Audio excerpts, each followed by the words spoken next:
Hi friends, வணக்கம். Welcome to லித்து பாப்பா channel. வெண்பூசணிக்காய் கூட்டு செய்யலாம் வாங்க. வீடியோக்குள்ளே போகலாம். ஒரு 1/4 கிலோ அளவுக்கு வெண்பூசணிக்காயை தோல் எடுத்துகிட்டு பொடியாக நறுக்கி அதை குக்கரில் சேர்த்துக்கிறேன். அது கூடவே ஒரு 4-5 பூண்டு பல், ஒரு பொடியாக நறுக்கின தக்காளியும் சேர்த்துட்டு இதுக்கு தேவையான அளவுக்கு கொஞ்சம் தண்ணியை ஊற்றி குக்கரை நல்லா மூடி வச்சு ஒரு விசில் விட்டு எடுத்து வச்சுக்கணும். இப்போ இதை ஓப்பன் பண்ணால் பூசணிக்காய் நல்லா வெந்திருக்கும். இப்போது நம்ம ஒரு கடாயை அடுப்பில் வச்சு தேவையான அளவுக்கு கொஞ்சம் எண்ணெய் சேர்த்துக்கணும்.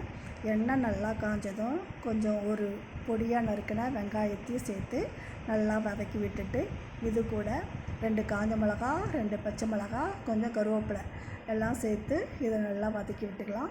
இப்போ இது நல்லா வதங்கினதும் இது கூட நம்ம வேக வச்ச வெண்பூசணிக்காயையும் இதில் சேர்த்துக்கணும். சேர்த்துட்டு இதை நல்லா கிளறி விட்டுட்டு இதுக்கு தேவையான அளவுக்கு கொஞ்சம் உப்பையும் சேர்த்துட்டு இதை நல்லா ஒரு 5 நிமிடம் நல்லா இது கொதிக்க விடணும். இது நல்லா கொதிக்கட்டும்.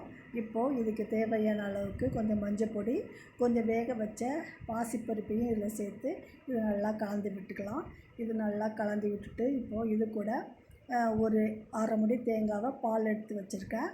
அதையும் இதில் சேர்த்துட்டு நல்லா கலந்து விட்டுக்கணும். இது நல்லா கலந்து விட்டுட்டு நல்லா உப்பு செக் பண்ணி பார்த்துட்டு உப்பு பத்தலைன்னா அது கொஞ்சம் உப்பையும் சேர்த்து இது நல்லா கலந்து விட்டுக்கலாம். இப்போ இதுக்கு ஒரு தாளிப்பு கொடுத்துக்கலாம். ஒரு தாளிப்பு கரண்டியை அடுப்பில் வச்சு ஒரு 2 ஸ்பூன் அளவுக்கு எண்ணெய் சேர்த்துக்கணும். எண்ணெய் நல்லா காஞ்சதும் கடுகு, கொஞ்சம் வெங்காயம், கொஞ்சம் கருவேப்பிலை சேர்த்துட்டு நல்லா இதை வதங்கினதும் நம்ம வெண்பூசணிக்காய் கூட்டில் இதை சேர்த்து விட்டுக்கணும். இப்போ இது கூட ஒரே ஒரு ஸ்பூன் நெய்யும் சேர்த்தா சுவையான வெண்பூசணிக்காய் கூட்டு ரெடி. இது ரொம்ப நல்லாயிருக்கும். தேங்க்யூ ஃபார் வாட்சிங்.